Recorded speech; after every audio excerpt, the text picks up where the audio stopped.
Hello, and a massive welcome to KognitoKey. I am absolutely thrilled to have you joining us today. So in this explainer, we're going to unpack a truly brilliant concept from the world of strategic management.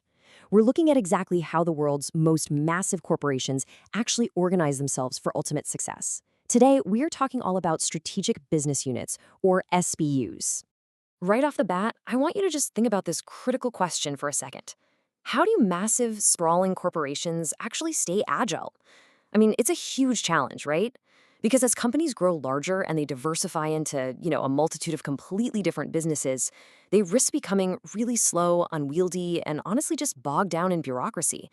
Their overarching management can totally lose touch with what's happening on the ground in individual markets, and, well, that is exactly where this brilliant structural solution comes into play. Okay, let's dive right into this. Section 1.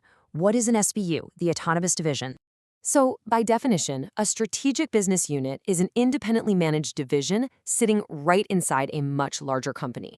But here is the real kicker. What makes it so special is that it has its very own vision, mission, and objectives. Its planning is done entirely, completely, separately from all the other businesses operating within that same parent enterprise. So while its ultimate financial goals are obviously elemental to the long-term performance of the whole overarching company, its day-to-day strategic vision, that is completely distinct. To put it simply, you can kind of think of an SBU as a cluster of associated businesses. When a company engages in a highly diversified, massive range of businesses, it scientifically categorizes them into these separate divisions. And an SBU can actually take a few different forms. It might be an entire business division, sure, but it could also be just a specific product line or even a single brand that's hyper-targeted at a particular group of customers or, say, a specific geographical location. Moving right along to Section 2, core characteristics. Let's look at the anatomy of an SBU. So the absolutely crucial points that make this tick are quite distinct. First off, it offers major scope for autonomous planning.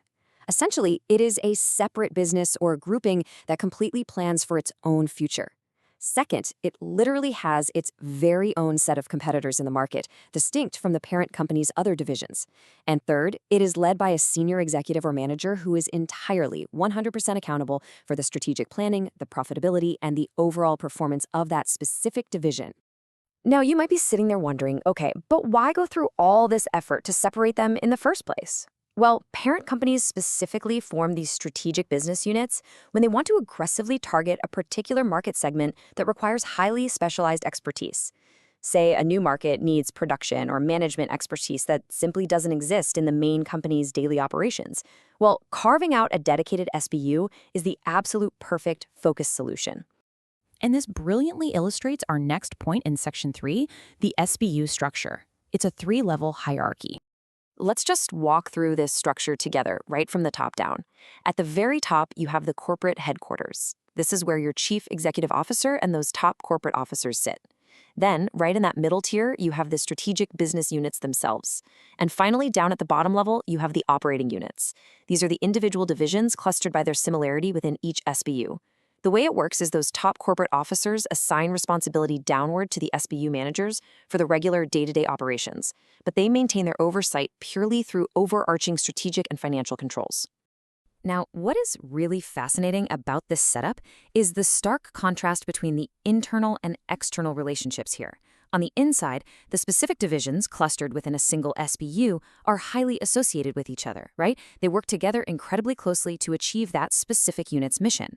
But if you zoom out and look at the wider corporate umbrella, the different SBU groups sitting side by side are completely independent of one another. From a strategic viewpoint, every single SBU operates as if it were its very own independent business. Which brings us nicely to Section 4, the strategic advantage, the profit center. I absolutely love this specific concept highlighted in our source material.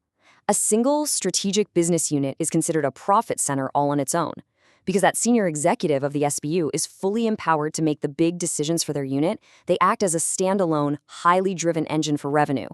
The corporate officers don't govern them by micromanaging their daily tasks. No way. They manage them strictly through strategic and financial controls, meaning they measure them purely on their end profitability and performance. And that brings us to the ultimate payoff of this whole shebang. By structuring a massive company this way, you completely relieve the corporate headquarters from getting bogged down in daily operational control. The SBU stresses its own strategic planning on its own terms, and because of this incredible autonomy, these separate divisions can pivot, they can adapt, and they can respond incredibly fast to a rapidly changing business environment. They don't have to wait around for some sluggish corporate bureaucracy to approve every little move. Honestly, it's like they get to act like a super agile startup, but they are backed by the deep pockets and resources of a massive corporation. It is genius. So, as we wrap up this explainer, I really want to leave you with this provocative thought. How could the implementation of strategic business units actually transform your company's agility? Could carving out an autonomous profit center literally be the key to unlocking your next massive phase of growth? It is definitely something to think about. Thank you so much for joining me today. If you found this breakdown valuable, please make sure to subscribe to KognitoKey, hit that like button right now, and definitely share this explainer with your colleagues and network. Keep learning, stay agile, and I will see you in the very next one.